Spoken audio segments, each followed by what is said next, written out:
Hi, I'm Michael and welcome to Michael's Matters. And right now, statistics show that nearly 10,000 American seniors become eligible for Medicare every single day.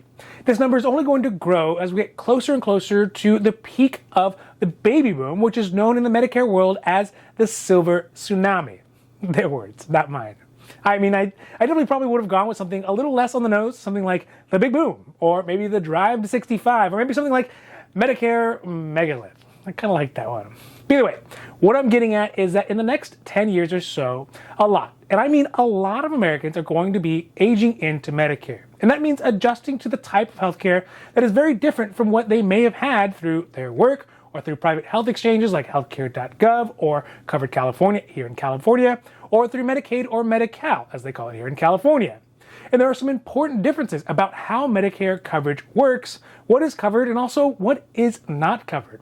Because many seniors find that they get auto-enrolled into Medicare, they don't use it for a while, and then, if they have a serious medical issue, end up having huge bills for things that are not fully covered. These bills can be possibly avoided if you know ahead of time, or if you get the appropriate additional coverage in addition to just having original Medicare.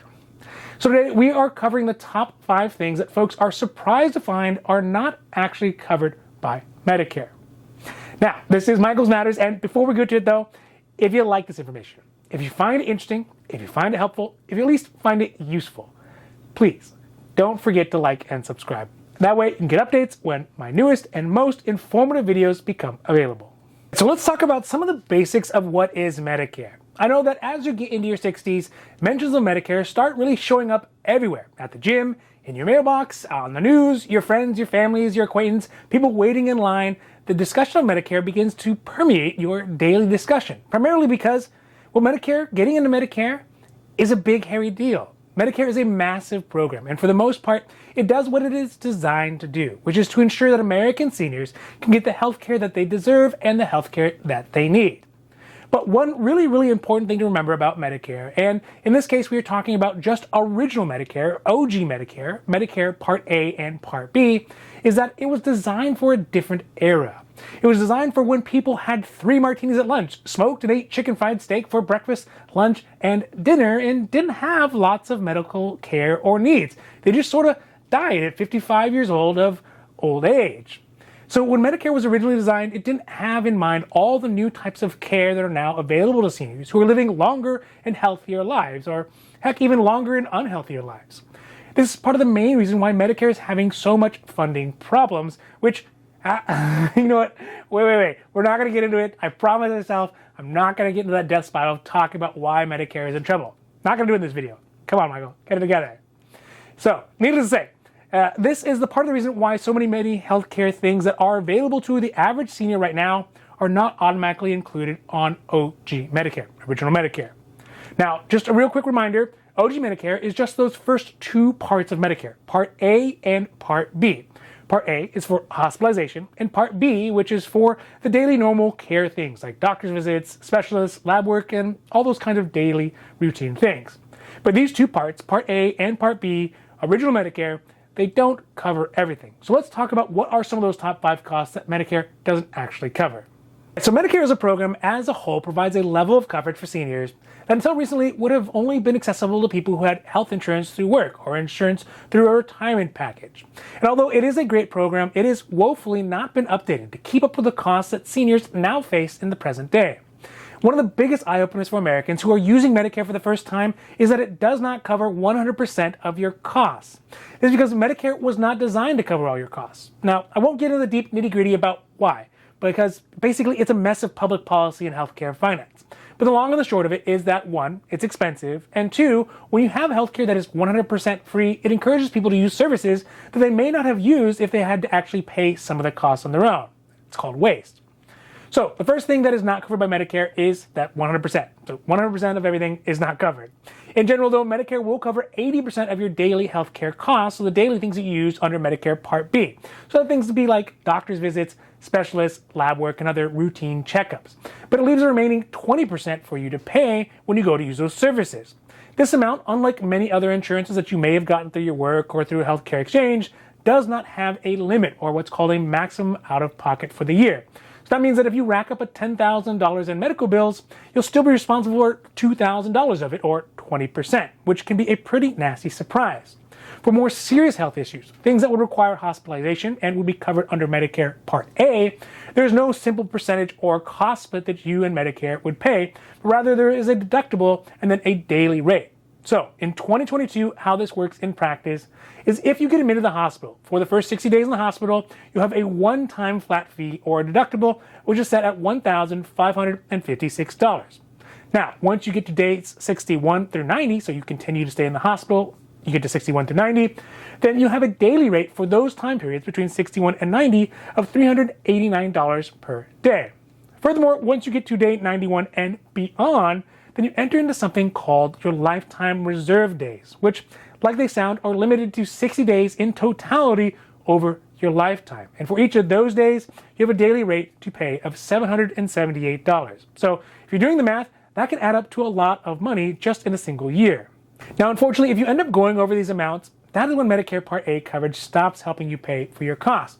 And you are responsible for all those additional costs for all the days after that.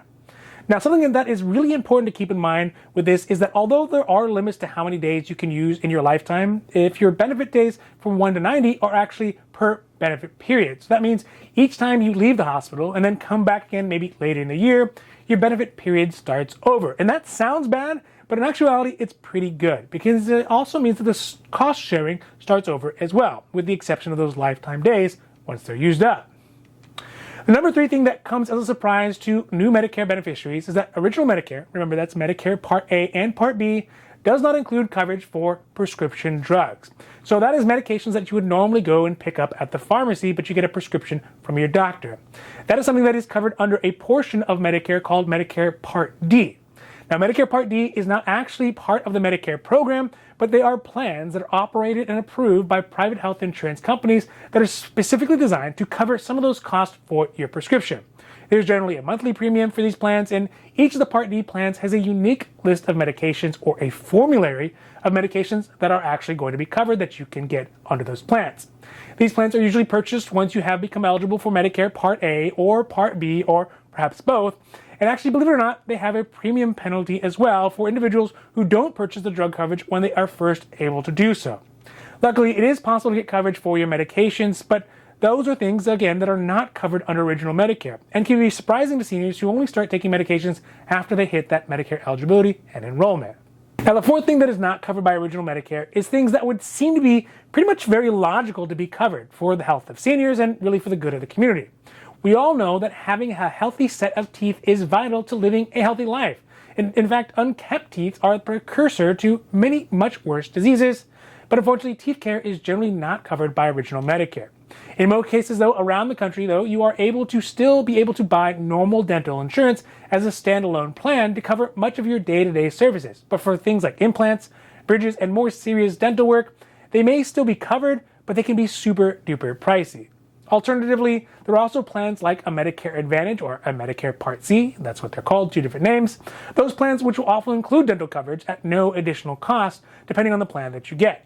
But again, this is yet another no-brainer type of thing that would have made all the sense in the world to be included on a standard Medicare, OG Medicare plan, but unfortunately it's not. Now, the last things that comes as a surprise to many seniors when they originally enroll into Medicare and find is not covered are hearing aids. Now, these little machines, they're pretty amazing, and they improve the quality of life for millions of seniors who have hearing problems and can mean the difference between living independently or living dependently upon somebody. But yet again, under original Medicare, these are not covered. Okay, now I sort of get why, because looking at these new hearing aids, the cost can range from what you would pay for a new motorcycle to what you would pay for a small boat. They're just not cheap. So I can see why it would be a tough sell to get them included in Medicare. But there are other programs, as well as Medicare Advantage plans, that have stepped in to help make hearing aids more accessible to seniors. Of course, this is all going to depend on which ones you get and which plans you get, but they will provide varying levels of hearing aid cost sharing that could leave you paying a small copay or possibly nothing to get a new pair of hearing aids if you qualify for them. It just really varies from plan to plan. So you know what? We could fill an entire hour with things that are not covered by original Medicare. And I think many seniors, unfortunately, they don't find out that they are not included in the original Medicare benefits until they actually need to use them. And often it's too late to find ways to get these things covered. I have mentioned that Medicare Advantage plans, Part C plans, often will offer cost sharing to help bring down the cost of things like the Medicare Part B 20% or the Part A daily rates, or even help with things like dental, vision, and hearing. But there are also trade-offs for when looking at Medicare options and strengths and weaknesses for leaving original Medicare for something like a Medicare Advantage plan or a Medicare Supplement plan or Medigap plan, or even rolling into a Medicare Part D plan just for your medications. But the good thing is that there are tons of nonprofit organizations, insurance agents and agencies, and resources from Medicare to help you navigate your way through some of these confusing worlds and confusing options of Medicare. And if you find a resource that works for you, they will be able to help you to ensure that you get the coverage that fits your needs, your budget, and your healthcare goals. Now, this has been Michael's Matters, and I hope that you found it interesting, helpful, or at least useful. And if you did, please don't forget to like and subscribe.